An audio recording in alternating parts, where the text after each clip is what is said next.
కనీసం మన దగ్గరన్నా మరి D29 నీళ్లున్నాయా, మరి D36 నీళ్లున్నాయా అని కనుక్కున్న నాదుడు లేడు. మన వరద కాలువ గురించి పట్టించుకున్న నాదుడు లేడు ఇప్పటివరకు. గది ఎందుకు చెప్తా ఉన్నానంటే, మన పదులో ఉన్నా లేకున్నా ఎట్లాగో వాళ్ళతో చేత కాదు. మనమే రైతుల పక్షాన నిలుచుందాము, మళ్ళీ మనమే రైతుల పక్షాన కొట్లాడదాము, ఏ కాడికన్నా పోదాము, రైతుల కోసం అవసరమైతే బుక్క తినకుండా ఏడికన్నా పోయి కొట్లాడదాం మనందరం కూడా. మళ్ళీ ఒక్కసారి మీ అందరికీ ఇక్కడ విచ్చేసినందుకు మీ అందరికీ పేరు పేరున ధన్యవాదాలు తెలియజేస్తూ, ప్రజలకు చెప్పాలి కానీ మనం కూడా తెలంగాణ ఉద్యమం అంతా మనమే చేసినాం. బీఆర్ఎస్ పార్టీ అప్పుడు టీఆర్ఎస్ పార్టీ, తెలంగాణ ఉద్యమం అంతా మనమే చేసినాం. ఆ తర్వాత తెలంగాణ వచ్చింది.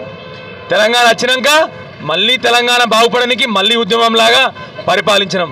రైతులకు నీళ్లు తెచ్చినాం, మా మహిళలకు పెన్షన్లు తెచ్చినాం, మా బీడీ కార్మికులకు పెన్షన్లు తెచ్చినాం, మా ఆడబిడ్డలకు పెళ్ళైతే కళ్యాణలక్ష్మి పంపించినాం, ఇంటింటికి మంచినీళ్ళు తెచ్చినాం, మంచి సాగునీరు తెచ్చుకున్నాం, రైతు బంధు తెచ్చుకున్నాం, 24 గంటల కరెంటు తెచ్చుకున్నాం. ఇవన్నీ కూడా ఉద్యమంలాగా మనం కొట్లాడినాం. మరి మనకు కూడా దమ్మొస్తుంది కదా, ప్రజల కోసం ఎప్పుడు మనం కొట్లాడుతున్నాం. మన దగ్గర ఇప్పుడు ఆఖరి కత్తి కూడా లేదు కొట్లాడడానికి, యుద్ధం చేయడానికి కత్తి కూడా లేదు. మరి మన ప్రజలకు చెప్పాలి మనం. మరి ఎప్పుడు మేమే కొట్లాడుతుంటే మీరు ఇళ్ళలో కూర్చుంటే నడవదని చెప్పాలి మనం. ఇప్పుడు ఎలక్షన్లు వస్తున్నాయి, కనీసం మరి మీరు కానీ మళ్ళీ బీజేపీకి కాంగ్రెస్ ఓటేస్తే మీకు 2500 రూపాయలు అవసరం లేదని మహిళలకు చెప్పాలి. మీరు మళ్ళీ బీజేపీకి కాంగ్రెస్ ఓటేస్తే మీకు రైతు బంధు అవసరం లేదని చెప్పి రైతులకు చెప్పాలి. మీరు మళ్ళీ బీజేపీకి కాంగ్రెస్ ఓటేస్తే మీ అందరు కూడా ఈ 500 రూపాయల బోనస్ రాదు అని చెప్పాలి. మీ అందరు మళ్ళీ బీజేపీ కాంగ్రెస్ ఓటేస్తే ఆ రైతు ఏదైతే 15,000 రైతు భరోసా అన్నాడో అది మీకు అవసరం లేదని చెప్పి వాళ్ళకి ఓటేసినని చెప్పాలి. ఎందుకంటే వాళ్ళు 420 వాగ్దానాలు చేసిండ్రు, ఇప్పటి వరకు ఏదొక్కటి కూడా నిర్వహించలే. ఒకటి ఇక బస్సులలో అది కూడా మళ్ళీ ఖాళీ అని. మొదటి 4-5 రోజులు బస్సులు ఎక్కిండ్రు, ఆ బస్సులు కూడా నడుస్తలేవు, కూడా బస్సులు ఖాళీ అని. ఎక్కడైతే ఖర్చు లేదో అది ఒక్కటి చూపెట్టాను. సో మనం కూడా ప్రజలకు చెప్పాలిగా. ఎప్పుడు టీఆర్ఎస్ కార్యకర్తలు బీఆర్ఎస్ కార్యకర్తలు 25 ఏళ్ళు కొట్టాడబట్టి, ఇప్పుడు మొదటి 14 ఏళ్ళేమో తెలంగాణ ఉద్యమం చేసినాం, మళ్ళీ 10 ఏళ్ళు మన బతుకుల కోసం ఉద్యమం చేసినాం. అన్నీ మంచి చేసి పెట్టిన కేసీఆర్ సార్. నీళ్ళు ఇచ్చిండు, కరెంట్ ఇచ్చిండు, మంచినీళ్ళు ఇచ్చిండు. ఇవి సారు పల్లెంలో అన్నీ కలిపి పెడితే కూడా తిననీకి శాతం కానీ కాంగ్రెస్ నాయకులు వీళ్ళు. మరి ఇంకా మనమే కొట్లాడదామా, వాళ్ళు మనతో కలిసి వస్తారని చెప్పి మనం ప్రజలకు చెప్పాలి ఇప్పుడు. ఎందుకంటే ప్రజలకు కూడా తెలవాలిగా. అంతకుముందు వాళ్ళు ఎందుకు ఈమె ఓట్లు వేయలేదని నాకు అర్థమైంది. ఏ రోజు కేసీఆర్ నువ్వు నీళ్ళు అడగలే, కేసీఆర్ నీకు మంచిగా నీళ్ళు ఇచ్చే. ఏ రోజు నువ్వు కళ్యాణలక్ష్మి అడగలే, కేసీఆర్ మేనిఫెస్టోలో పెట్టలే, అయినా కూడా నీ కళ్యాణలక్ష్మి పంపించిండు.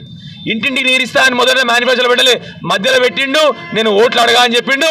ఆ విధంగానే అందరు ఇంటింటికి మంచిగా తీసుకొచ్చిండు. నేను కాళేశ్వరం కడతా అని చెప్పలే, ఆలోచన చేసి కాళేశ్వరం కట్టి మంచిగా అందరికీ 2 పొలాలకు మంచిగా 2 పంటలకు నీళ్ళు అందించాడు కేసీఆర్ సార్. అయినా కూడా కొందరు అడిదిక్కుమారు. నేను ఎప్పుడు అన్నాయని చెప్తా. నిన్న పెద్దపల్లి పోతే, నేను కరీంనగర్ పెద్దపల్లి బార్డర్, అది ముగ్ధంపురం గ్రామానికి పోయినా. సార్ గ్రామాలలో మోసం జరిగింది సార్ అంటే, అట్లా అనుకున్నాయా, మా కొరుట్ల గ్రామాలు మాత్రం 100% కేసీఆర్ గారిని గెలిపించారా అని చెప్పినా. నేను వాళ్ళు చెప్తున్నా, సార్ సిటీలు వేసిరు కదా సార్, గీడు ఎందుకు ఇలా గ్రామాల్లో అంటే, నేను మాకు మీ గ్రామాల గురించి తెలియదు బాబు నాకు, కానీ మా గ్రామాలలో అందరూ నీతి నిజాయితీ ఉన్నోళ్ళు, మా వాళ్ళందరూ నియతున్నారు కాబట్టి మళ్ళీ కేసీఆర్ సార్ ఓటేసి గెలిపించారని చెప్పిన. ఇక మనం కూడా ప్రజలకు చెప్పాలి ఇప్పుడు. ఎందుకంటే ఇన్ని రోజులు ప్రజలు ఏం అడగకుండా మనం పనులు చేసినాం. మరి ఎక్కడో సార్ మనకు కూడా అలసట వస్తుంది కదా, అలసట వస్తుందా లేదా? మన కార్యకర్తలు కూడా పాపం అలసట వచ్చింది. 25 ఏళ్ళు ఆ పోరాటం చేయబట్టి తెలంగాణ ఉద్యమం చేసినాం, తెలంగాణ రాష్ట్రం కోసము, తెలంగాణ బతుకులు బాగుపడాలని ఉద్యమం చేసినాం కదా 10 ఏళ్ళుగా. అన్నీ తీసుకొచ్చినాం. వాళ్ళు కనీసం మనం తెచ్చినవి కూడా మంచిగా చూసుకోవట్లేదు. అన్ని 420 అబద్ధాల హామీలు చెప్పిండ్రు. గత 4 నెలల్లో ఏం చేశానంటే ఇంకా అబద్ధాల మీద అబద్ధాలు తప్ప ఏ ఒక్క పని చేయట్లేదు వాళ్ళు. ఇప్పటికి కూడా కాళేశ్వరంలో 5,000 క్యూసెక్ల నీళ్లు పోతున్నాయి. అంటే ప్రతి 2 రోజులు ఒక టీఎంసీ ఎత్తవచ్చు. ఇప్పుడు కూడా ఏమి చేయాల్సిన వాడు కాఫర్ డ్యామ్ కూడా కట్టాల్సిన అవసరం లేదు. కేవలం కొన్ని ఇసుక బస్తాలు పడిస్తే బ్రహ్మాండంగా మనందరికీ కూడా నీళ్ళు వస్తాయి. దయచేసి మీ అందరిని కోరేది ఒకటే, మన ప్రజలకు చెప్పండి. మరి మీకు ఏం కావాలి? మీ పక్షాలను కొట్టాడన్నా మరి మీకు ఇవి కూడా వద్దా? ఇప్పుడు ఏమైతే కాంగ్రెస్ కోటేస్తే వాడు ఇస్తాడు 500 బోనస్, కాంగ్రెస్ కోటేస్తే 500 బోనస్ ఇస్తాడా? మీకు ఇంకొక విషయం 100% చెప్తాను, నాకు తెలిసిన విషయం, ఎవరు మాట్లాడతలేరు విషయం మీకు తెలుస్తలేదు. ఇంకా ఆల్రెడీ వీళ్ళు మీటర్లకు ఒప్పుకున్నారు. దేనికి ఒప్పుకున్నారు? మీటర్లకు ఒప్పుకున్నారు. ఎలక్షన్లు ఉన్నాయని ఇంప్లిమెంట్ చేయలే. ఆల్రెడీ 5-6 వేల కోట్ల సంవత్సరానికి వస్తాయని ఆల్రెడీ మీటర్లకు కూడా ఒప్పుకున్నారు. రైతన్నలు ఆ రోజు రోడ్డు మీద పడతారు. ఈసారి పంటలు వేనాయి, బోనస్ లేదు, రైతు మంది లేదు. ఇప్పుడే మా జగన్మోహన్ రెడ్డి ఇంత మంచి చెప్పిండు, కరెంటు ముచ్చట మళ్ళీ చెప్పిండు ఎట్లుందో కరెంటు. అన్ని వేరే వాళ్ళు వెనుక ఆ కాలం వచ్చిందంటే నిజంగానే కాలం వచ్చింది, కాంగ్రెస్ కాలం. ఏ ఒక్కటి మిగిలిన ఇప్పుడు కరెంటు వీకింది, పెట్టుబడి వీకింది. ఇక నా డౌట్ ప్రకారం వీళ్ళు కొనుడు కూడా మొత్తం కొన్నారు, ఎందుకంటే ఈసారి రైస్ మిల్లర్లు కొంటారు, బోనస్ వీకింది. సో దయచేసి ఇక నెక్స్ట్ మోటార్లకు మీటర్లు వచ్చినాయంటే ఇక మళ్ళీ అప్పుడు మన అందరం కూడా మళ్ళీ ఊరేసుకున్నాడు తప్ప ఇంకేం ఉండదు మన బతుకు. సో దయచేసి మన ప్రజలకు తెలియాలి విషయం. ఒక్కసారి బీజేపీ కొట్టేస్తే మోటార్లు గ్యారంటీ అన్నట్టు, కాంగ్రెస్ కొట్టేస్తే బోనస్ లేదు, రైతు బంధు లేదు, కరెంటు లేదు, ఏం లేదు. ఇక 2,500 రూపాయలు లేవు, నీళ్ళు లేవు, మంచినీళ్ళు లేవు. ఇంతకుముందు అందరు చెప్తున్నట్టు ఇప్పుడు మిగిలింది నిజంగా 11 టీఎంసీలు మిగిలినాయి మంచినీళ్ళ కోసం. మీకు చెప్తున్నా, మీకు మే ఎలక్షన్లు అయిపోయేసరికి మంచినీళ్ళు కూడా రావు మనకు, ఆ పరిస్థితి ఉంది వాళ్ళ. మరి వాళ్ళకి ఓట్లు ఇద్దామా అని చెప్పి ప్రజలకు చెప్పాలి మనం.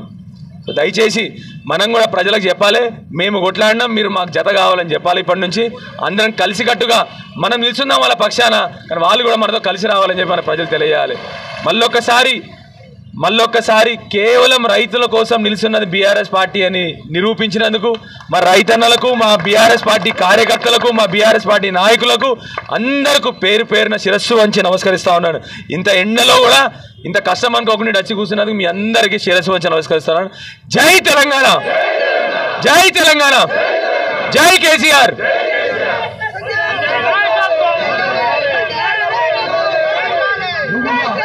గ్రామాల నుంచి విచ్చేసినటువంటి రైతన్నలకు, బీఆర్ఎస్ పార్టీ కార్యకర్తలకు